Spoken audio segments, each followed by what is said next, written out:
The moment Jacob Thornton rode into the Hartwell clearing, the entire place seemed to stop breathing. Folks had been whispering for days that he was coming to choose a wife, and everyone believed he would pick Lily Hartwell, the younger sister, the beauty of the family. But when Jacob stepped down from his horse and swept his gaze across the yard, something unexpected happened. His eyes did not stay on Lily. His attention did not linger on her smile. Instead, his gaze moved past her and settled on the sister nobody ever noticed. The one without ribbons. The one with a limp. The one everyone assumed would never marry. Sarah Hartwell.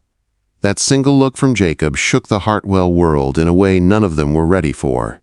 Wyoming Territory, spring of 1857, was a hard and unforgiving place. The last snow had just melted off the mountain passes, leaving the ground wet and the rivers swelling with cold runoff. The old Hartwell trading post, once the pride of the region, was now leaning toward ruin. The porch sagged. The roof leaked in 3 spots. The shelves inside were going bare. Widow Margaret Hartwell was fighting a battle she knew she was losing ever since her husband froze to death 3 winters before. Inside that crumbling world lived her 2 daughters. Lily, just 22, moved through the frontier as if she had stepped out of a city ballroom. Her golden hair and bright blue eyes drew attention everywhere she went. Even rough trappers forgot their manners when she smiled. She always dressed her best and carried herself like she knew exactly how beautiful she was. She used that beauty to survive in a place where charm could buy what money could not. Sarah, 4 years older, lived in the long shadow her sister cast. A dark birthmark colored her left cheek. A rattlesnake bite from childhood had damaged the muscles in her right leg, giving her a permanent limp. Her hair was plain brown. Her dresses were patched and practical, meant for work, not admiration. Lily was admired. Sarah was depended on. Sarah kept the books, prepared herbs, smoked meat, mended clothing, organized supplies, tended the root cellar. She handled the work that kept the trading post alive from one season to the next. People rarely noticed her, but the post would have collapsed long ago without her. Margaret loved both daughters, but she was practical in a way the frontier forced upon her. The post was dying, debts were growing, supplies were running thin. Without a miracle, they would lose everything, and so Lily, the beautiful daughter, became Margaret's one hope. If Lily could marry well, the family might survive another year. Sarah, no matter how useful, could not save them. That was why the entire household woke with excitement when the news arrived. Jacob Thornton is coming to seek a wife. Jacob was known far and wide. A mountain man in his late 30s, tall and strong, with a reputation for surviving winters that killed lesser men. He trapped, traded with tribes, and owned a cabin near the Hoback River. He was not rich, but he was respected, steady, and dependable. Everyone believed he wanted a practical woman for the wilderness, but even practical men noticed beauty. So naturally, folks assumed Lily would be his choice. The Hartwells hurried. Morning stars scrubbed the floors. Margaret cooked stew and cornbread. Lily dressed in her best blue calico and styled her hair until it shone. Sarah? Nobody called her in from the yard. She was outside splitting kindling, her braid half loose, her dress faded from years of work. Exactly where they expected her to be. Late afternoon brought the steady sound of hooves. Jacob rode up on a strong buckskin horse, tall in the saddle, quiet in his movements. He looked like a man carved from the mountains themselves, lean and weathered, with a calm seriousness that made everyone straighten. Margaret greeted him with warmth. He nodded politely, removed his hat, and joined them under the cottonwood for supper. Lily smiled her sweetest smile, leaning lightly forward to catch the evening light. "Life in the mountains must be exciting," she said in a soft voice. "It's work," Jacob replied evenly. "Cold, hard, mostly lonely." Lily laughed like he had made a clever joke, but he did not return the smile. He did not flirt. He barely looked at her. Then Jacob's eyes drifted away. They landed on Sarah. She was across the yard carrying an armful of wood. Her limp was visible. Dirt marked her dress. Her braid was coming undone, but she worked with quiet focus, stacking the wood neatly as she always did. "Who is that?" Jacob asked. Margaret blinked, surprised by the interest. "That is Sarah, my eldest." Jacob repeated the name under his breath. "Sarah." For a long moment he watched her. Something in his expression shifted, as if he had made a decision right then and there. He set down his spoon, stood, looked straight at Margaret. "Ma'am, I came seeking a wife. A woman who is steady and knows work. After what I have seen, I would like permission to court Sarah." The world seemed to stop. Lily's smile vanished. Margaret froze. Sarah stood still, wood chips in her hair, staring in stunned confusion. Jacob Thornton, the mountain man every woman hoped to impress, had chosen the sister nobody ever looked at. Not the beauty, the forgotten one. Sarah stood rooted to the ground with the wood still in her arms. Her mind tried to understand what had just happened. Jacob Thornton, a man every woman in the territory would gladly look at twice, had asked to court her. Not Lily, the sister everyone praised. Not the beauty. He had asked for her, the woman who lived in shadows and worked until her back ached. Margaret Hartwell finally found her voice. It came out strained and thin. "I beg your pardon, Mr. Thornton." Jacob did not look away from Sarah. "I would like permission to court your eldest daughter, ma'am, if she agrees to it." Lily's face twisted in a flash of emotion. Shock first, then disbelief, and finally a deep anger that made her look almost unfamiliar.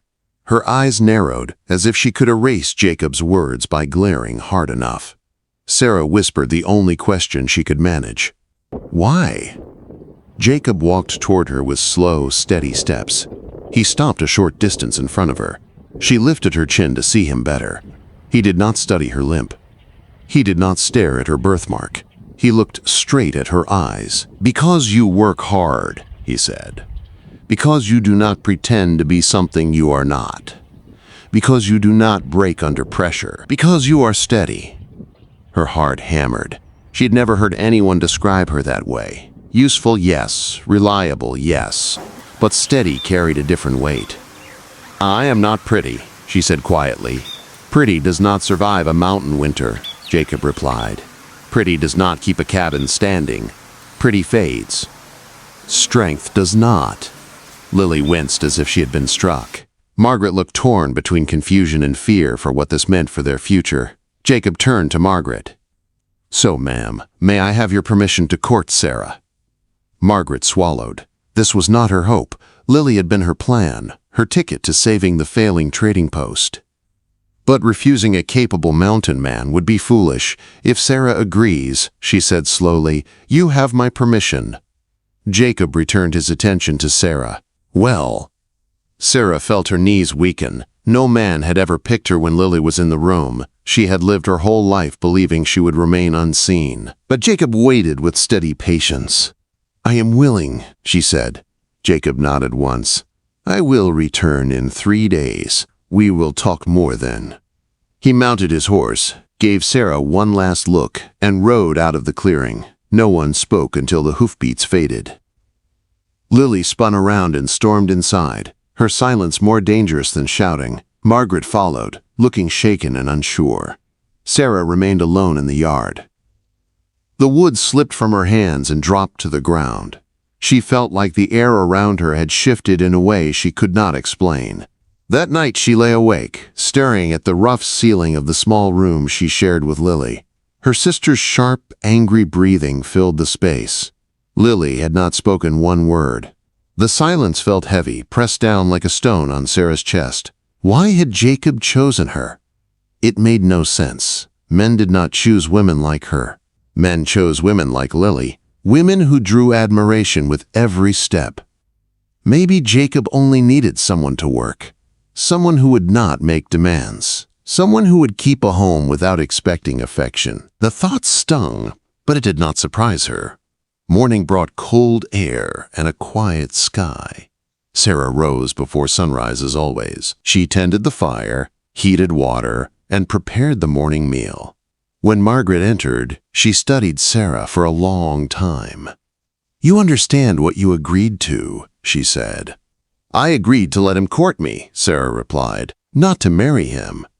He will expect marriage. Mountain men do not court for pastime. I know, Sarah said, and I also know he did not ask for Lily. Do you know why he did not ask for Lily? Margaret asked, almost offended. Sarah shook her head. No, and I am not going to question it too much. But she could see fear creeping into her mother's face. Losing Lily's chance meant losing hope of saving the post. 3 days later, Jacob returned exactly when he promised. He did not go to the front. He rode around the back where Sarah was tending her herb garden. He watched her for a moment. Need to talk, he said. Sarah stood and brushed soil from her hands. All right, somewhere private. They walked to the creek behind the post. The river rushed with melted snow, loud and wild. Jacob stood with his hands on his belt, staring at the water before speaking. I live rough, he said. My cabin is small. Winters are brutal. Sometimes I leave for weeks. You will be alone for long stretches. Life up there is hard and dangerous. I am not offering comfort or ease. I understand, Sarah said. No, he replied. You think you do, but you do not. So I am saying it plainly. She waited. I cannot offer love, he said. I do not have it in me, but I can offer honesty, respect, partnership, a shared life. If we suit each other after some time, we marry. If we do not, we end it. Sarah watched the rushing water before she spoke. That is fair. It is more than many women receive. Are you still willing? Jacob asked. Yes, she said softly. I am willing. Jacob reached into his shirt and held out a folded piece of paper. Read this when you are alone, he said. Then he mounted his horse and rode off. After he vanished from sight, Sarah unfolded the note. The handwriting was rough and strong. Your absence bothers me more than your presence should. J.T. Sarah pressed the note to her chest. For the first time in her life, something warm, fragile, and full of promise began to grow inside her. The days after Jacob's visit felt different around the trading post. Sarah moved through her chores with a quiet awareness that something in her life had shifted. Lily moved through the post like a storm cloud, silent and sharp. Margaret watched Sarah with tight lips, her eyes full of questions she never voiced. Jacob visited often during the next few weeks, not for long talks or sweet company. He showed up with purpose. He brought fresh meat, checked if they needed supplies, fixed loose boards on the porch, repaired the chicken pen, and mended tools without being asked. He did not speak like a courting man. He spoke like a partner, learning the rhythm of her world. They talked while they worked. He split wood while she hung laundry. She gathered herbs while he checked the horses. The conversation flowed easier when their hands were busy. He told her about life in the high country, the storms that hit without warning, the silence that could feel like a living thing, the beauty of sunrise over untouched snow. She told him about keeping the post alive, about balancing accounts, about the herbs she grew, about the quiet life she had learned to accept. You know more than most men, Jacob said once as she sorted plants. Books taught me a lot. Morning Star taught me the rest, she said. You read those medical books? He asked. Yes. Enough to understand the plants and their uses, she replied. That is rare, he said. Useful. Little by little, something subtle began to grow between them. Not love, not yet, but trust, respect, familiarity. He left small gifts without mentioning them. A good knife for her herbs, a pouch with her initials burned into the leather. A length of red ribbon left neatly folded on her table. She returned the gesture. Warm bread left at his camp. Socks she knitted. His shirts mended with careful stitches. Lily watched it all with rising fury. Her spiteful comments grew sharper. Mountain men do not expect much, she said one night. Good thing for some women. Sarah ignored her. It was easier than letting the words sink in. But one evening, Lily went too far. Jacob sat at the table helping Margaret with her failing accounts. Lily sewed by the fire, her face bright and sweet, but her eyes dark with envy. "Mr. Thornton," Lily said gently, "I am curious. What is it about someone practical that appeals to you? Do you not want something beautiful to come home to?" Jacob looked up slowly. "A useful blade is worth more than a pretty one that breaks," he said. "Dependable is better than decorative." Lily's face went pale. She stood abruptly and left the room. Margaret followed her. Sarah remained at the table with Jacob. The fire crackled. The wind sighed through the cracks of the post. Jacob looked at Sarah. "Your mother is in deep debt," he said. "I know," she answered. "She counted on Lily to marry well," he added. "I know that too," Sarah said quietly. "Did she make a mistake letting you agree to court me?" Jacob asked. Sarah lifted her eyes. "We will not know until time passes." Jacob stood and moved closer to her. "Sarah, this thing between us will not be flowers and sweet words. I am not that man." "I stopped dreaming of that long ago," she said. "But it will be real," he said. "That is enough," she replied. He took her hand for the first time. His touch was gentle, almost careful. It felt like a promise she had never expected to receive. 2 weeks later, a traveling preacher arrived in the area. Jacob came riding hard up the path and found Sarah gathering herbs. "The preacher is here," he said. "If you are willing, we could marry today." Her breath caught. "Today." "Tomorrow he will be gone," Jacob said. "Next one will not come for months. But you can say no, you have that choice." "I do not need more time," Sarah said. "Today is fine." The ceremony happened under the cottonwood tree. The preacher read quickly as he was used to frontier weddings. Margaret stood tight-lipped. Lily wore a black dress as if attending a funeral. A few trappers watched out of curiosity. Jacob wore clean buckskins. Sarah wore her best gray dress with her mother's old shawl. Jacob spoke his vows with steady certainty. Sarah spoke hers with a trembling voice but clear heart. When the preacher told Jacob to kiss his bride, he hesitated only a moment before cupping Sarah's face gently and kissing her. It was soft and brief, but it was real. They rode to Jacob's cabin after the wedding. The place was small but strong, built from hand-cut logs and set in a quiet meadow. A creek ran nearby, singing over stones. "This is our home," Jacob said. Inside, the cabin was one room. A bed in the corner, a small table, shelves full of tools. Everything was neat and organized. The fire was already burning. He had prepared it for her arrival. They settled into married life awkwardly but respectfully. They shared the bed, keeping space between them. They worked side by side. Slowly, the distance faded. Then Sarah fell sick with fever. A deep, burning fever that nearly killed her. She collapsed one afternoon by the creek, and Jacob carried her to the bed with pure fear in his eyes. "You were not a burden," he said when she apologized. "You are my wife." For 5 days he never left her side. He fed her water when she could not lift her head. He cooled her skin with wet cloths. He whispered to her when he thought she could not hear. "Do not leave me," he said. "Do not die on me." On the 5th day the fever broke. She woke to find him asleep beside her bed, holding her hand like a lifeline. "Do not ever do that again," he said when he woke. "I will try," she whispered. "You scared me," he said. "Why?" she asked. "Because somewhere in these weeks you stopped being convenient and started being mine," he said. Her breath trembled. "I am yours," she said, "and you are mine."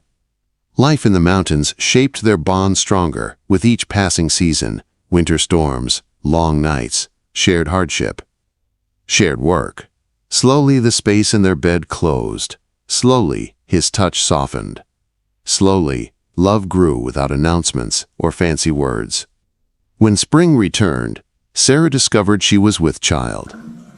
The fear that she may not bear children was proven wrong. Jacob held her tightly and shook with relief she had never seen in him. Their first daughter arrived that winter, loud and healthy.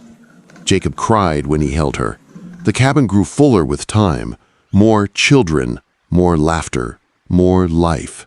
Years passed. Lily faded into the world somewhere far away. Sarah became the woman of the mountains, respected and seen. One day, Sarah found the small note Jacob had given her at the start. She read the words again. "Your absence bothers me more than your presence should." She added her own line beneath it. "And your presence became my home." Her family laughed in the yard. Jacob taught their son to trap. Their daughter carried firewood. The mountains stood tall around them like silent guardians. Sarah had once been the sister nobody wanted. But she became the woman one man chose with his whole heart. The woman who built a life rooted in truth instead of glitter. Real love never shouts. It grows in quiet moments. And she had found it.